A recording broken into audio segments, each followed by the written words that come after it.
Hello बच्चों, कैसे हैं आप लोग।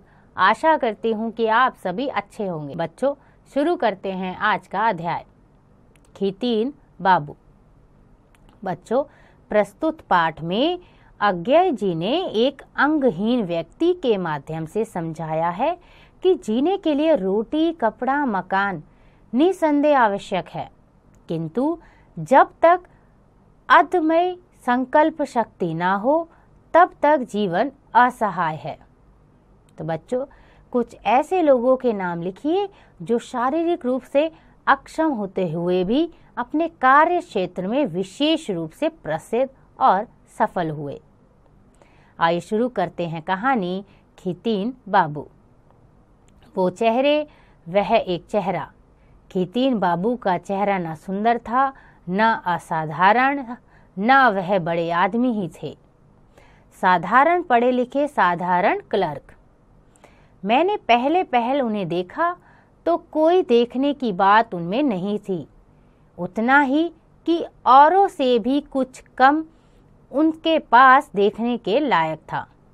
चेचक के दाग से भरे चेहरे पर एक आंख गायब थी और एक बाह भी नहीं थी। कोट की आस्तीन पिन लगाकर बदन के साथ जोड़ दी गई थी। खीतीन बाबू की हंसी में एक विलक्षण खुलापन और रिजुता थी। इसलिए बाद में औरों से उनके बारे में पूछा तो मालूम हुआ जन्मांध नहीं थे। एक आंख बचपन में चेचक के कारण जाती रही थी।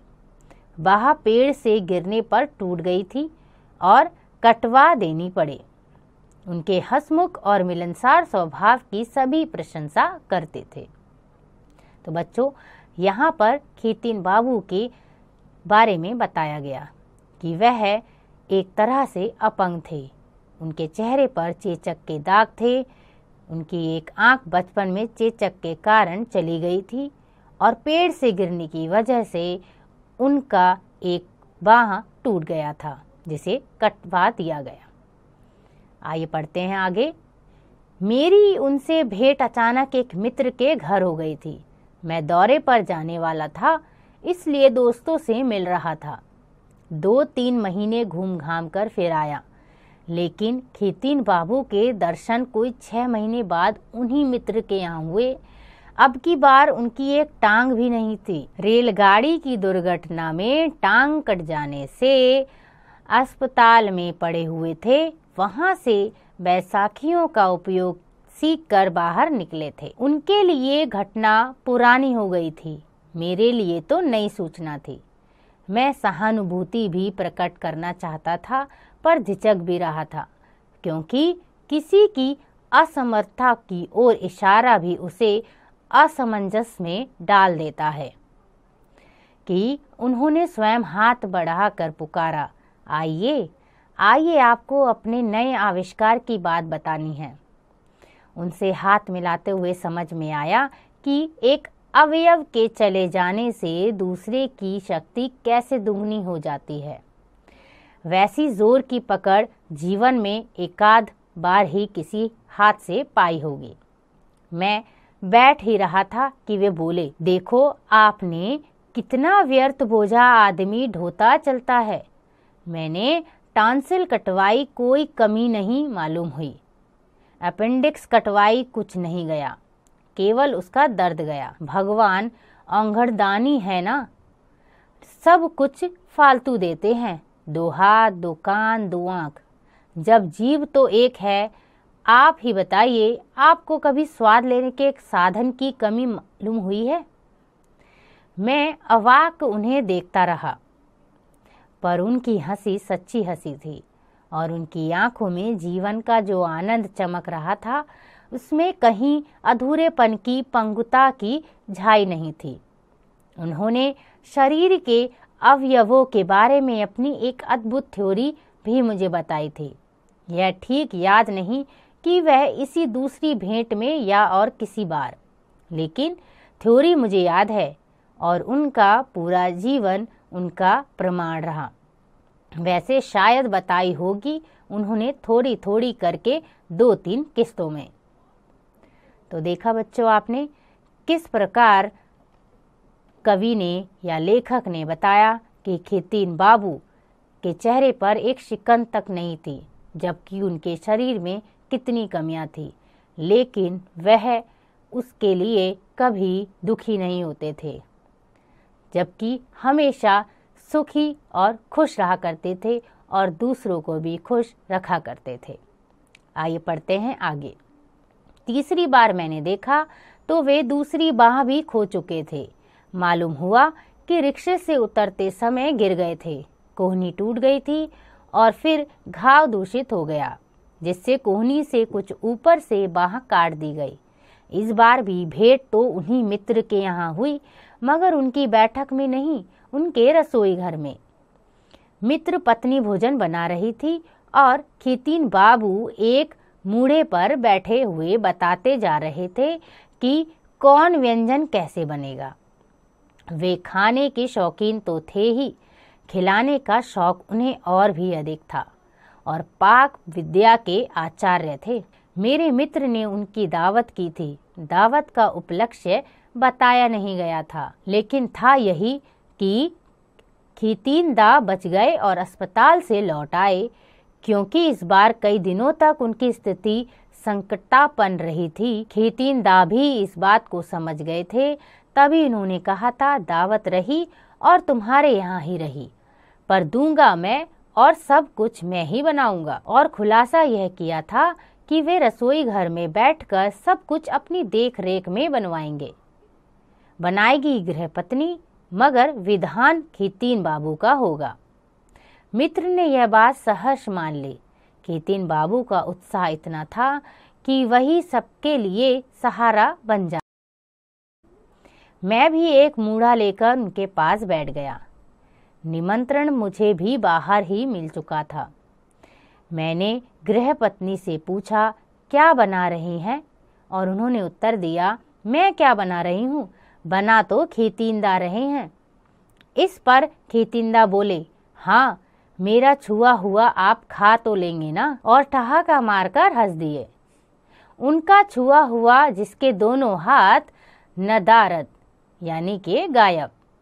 फिर बोले, आपने भोजन विलासी और शैया विलासी की कहानी सुनी है? मैंने नहीं सुनी थी। वे सुनाने लगे, एक राजा के पास 2 व्यक्ति नौकरी की तलाश में आए। पूछने पर एक ने कहा, मैं भोजन विलासी हूँ, यानी राजा जो भोजन करेंगे उसे पहले चक्कर बताएगा कि भोजन राजा के योग्य है या नहीं। जांच के लिए उसी दिन का भोजन लाया गया। थाली आते न आते भोजन विलासी ने चिल्लाकर कहा, यूं हूं ले जाओ, इसमें मुर्दे की बू आती है। बहुत खोज करने पर मालूम हुआ, जिस खेत के धान से राजा के लिए चावल आए थे, उसके किनारे पेड़ पर एक मरा हुआ पंछी टंगा था। भोजन विलासी को नौकरी मिल गई।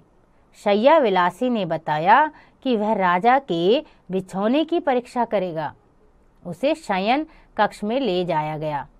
मखमली गद्दे पर वह जरा बैठा ही था कि कमर अकड़कर चीखता हुआ उठ गया।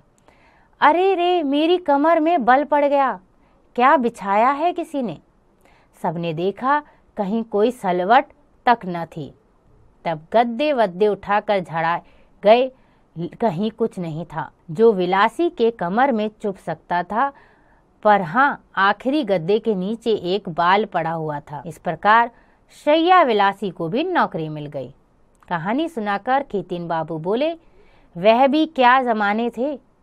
मित्र पत्नी ने कहा, आप उन दिनों होते तो क्या आप होती ना?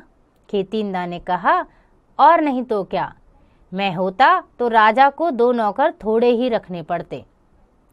मित्र पत्नी ने मेरी ओर उन्मुख होकर कहा, खीतीन बाबू गाते भी बहुत सुंदर हैं। खीतीनदा फिर हंसे, बोले, हाँ हाँ, संगीत विलासी की नौकरी भी मैं ही कर लेता ना। 4 बजे भोजन तैयार हुआ। 8-10 आदमियों ने खाना खाया। मेरे लिए स्मरणीय स्वादों में भोजन का स्वाद प्रधान नहीं है, फिर भी उस भोजन की याद अभी भी बनी है। तब लगातार 2-4 दिन उनसे भेंट होती रही, पर उसके बाद मैंने खीतीन बाबू को एक बार और देखा। एक लंबी अवधि के बाद, और अब की बार उनकी दूसरी टांग भी मूल से गायब थी। दोनों हाथ नहीं, दोनों टांग नहीं, एक आंख नहीं, टॉन्सिल, अपेंडिक्स वगैरह तो जैसा वे स्वयं कहते रूंगे में चढ़ा दी जा सकती है।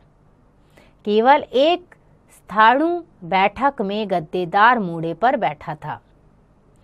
घर तक वे विशेष पहिएदार कुर्सी में लाए गए थे, लेकिन वह कुर्सी कमरे में ले जाने में उन्हें आपत्ति थी, क्योंकि वह अपाहिजों की कुर्सी है। कुर्सी से उठाकर उन्हें भीतर ला बिठाया गया था और यहाँ वह सहज भाव से बैठे थे, मानो किसी स्वप्नविष्ट चतुर मूर्तिकार ने पत्थर से मस्तक और कंधे तो पूरे गढ़ दिए हों, बाकी स्तंभ अछूता छोड़ दिया हो। मैं जाकर चुपके से एक तरफ बैठ गया। वे कुछ बात कर रहे थे। उन्हें देखते हुए बचपन में आत्मा के संबंध में की गई अपनी बहस याद आ गई। आत्मा है तो सारे शरीर में व्याप्त है या किसी एक अंग में रहती है? अगर सारे शरीर में तो कोई अंग कट जाने पर क्या होता है? अपनी थ्योरी याद आ गई, जिसने इस पहेली को हल कर दिया था कि जब कोई अंग कटता है तो उसमें से आत्मा सिमटकर बाकी शरीर में आ जाती है, पंगु नहीं होती। यह थ्योरी कहाँ तक मान्य है, इस बहस में तो वैज्ञानिक पड़े, पर उनको देखते हुए उनके बारे में जरूर इसकी सच्चाई मानो ज्वलंत होकर सामने आ जाती है। उनकी आत्मा पंगु नहीं थी, वरन शरीर के अवयव जितने कम होते जाते थे, उनमें आत्मा की कांति मानो बढ़ती जाती थी। मानो व्यर्थ अंगों से सिमट सिमट कर आत्मा बचे हुए शरीर में और घनी पुंजित होती जाती।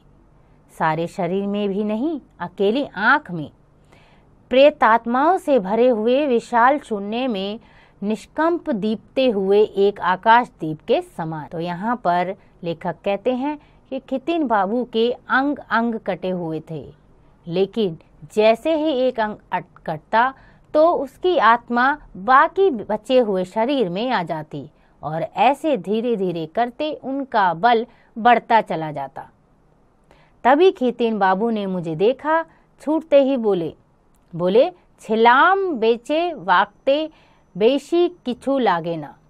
मैंने कहा था बचे रहने के लिए ज्यादा कुछ नहीं चाहिए, और इसके बाद मैंने फिर खितिन बाबू को नहीं देखा। कहानी की पूर्णता के लिए एक बार और देखना चाहिए था, पर मैं कहानी नहीं सुना रहा, सच्ची बात सुना रहा हूँ।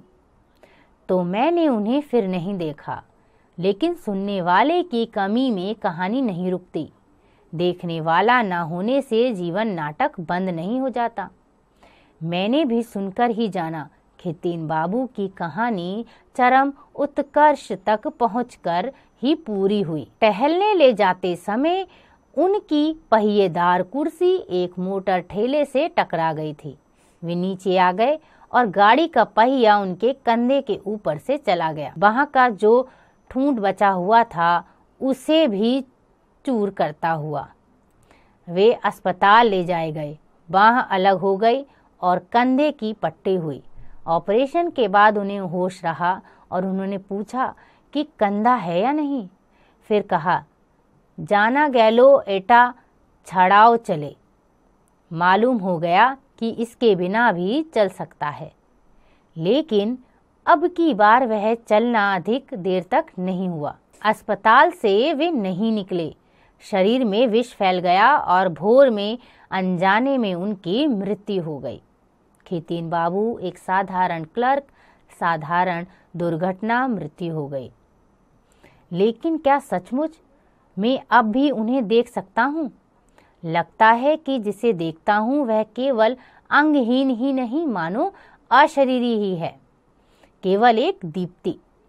अंगों से क्या, अवयवों से क्या, जाना गैलो एटा छड़ाओ चले, इस सब के बिना काम चल सकता है। केवल दीप्ति, केवल संकल्प शक्ति, रोटी कपड़ा आसरा, हम सब चिल्लाते हैं। ये सब जरूरी है। निसंदेह जीवन में एक स्तर पर ये सब निहायत जरूरी है, लेकिन मानव जीवन की मौलिक प्रतिज्ञा यह नहीं, वह है केवल मानव का अद्भुत अटूट संकल्प। तो बच्चों, लेखक सच्चिदानंद हीरानंद वात्स्यायन यानी अज्ञे जी ने बहुत ही अच्छे स्वभाव में बोला कि खेतीन बाबू कितने अच्छे, कितने साधारण व्यक्ति थे। अपंग होने के बावजूद भी उनका साहस बहुत ही अच्छा और दृढ़ था। उनसे हमें प्रेरणा मिलती है कि अगर आपके शरीर का कोई अंग काम ना भी करे, फिर भी आप हार ना माने। शरीर का एक अंग भी अगर चलता है तो हमें निरंतर आगे बढ़ते रहना चाहिए और अपने जीवन में हार कभी नहीं माननी चाहिए। इस कहानी से हमने सीखा, जीना जिंदा दिली का नाम है। नकारात्मक सोच के साथ सक्षम और सुविधा संपन्न व्यक्ति भी नहीं जी सकता और सकारात्मक सोच वाला व्यक्ति उदाहरण बनता है। इसलिए हमें हमेशा सकारात्मक यानी सही सोच रखनी चाहिए। आशा करती हूँ कि यह अध्याय आपको समझ आ गया होगा। इसका अभ्यास आप स्वयं कीजिएगा।